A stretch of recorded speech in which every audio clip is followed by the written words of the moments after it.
Your IP address is like your digital home address.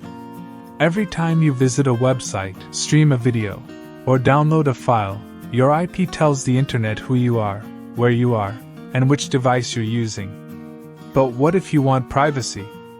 What if you don't want websites, apps, or even your internet provider tracking your location or online activity?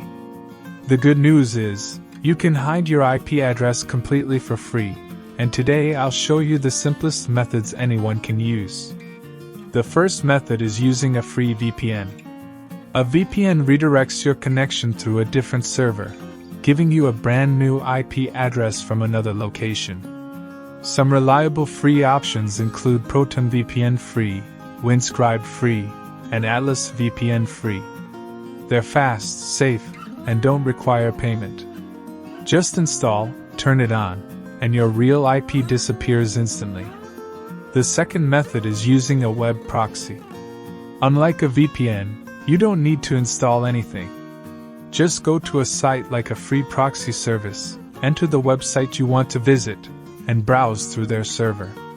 This hides your IP. But keep in mind proxies are less secure than VPNs and best used for light browsing only. The third method is using the Tor Browser.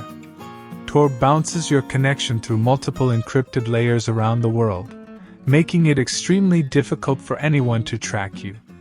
It's completely free and open source, perfect for those who want extra privacy, but it may be slower. All these tools hide your IP address, protect your identity, and give you safer browsing at zero cost. So if you want more privacy online, try one of these methods today and take control of your digital life. Thanks for watching. If this video was useful for you, make sure to subscribe so you never miss our upcoming content.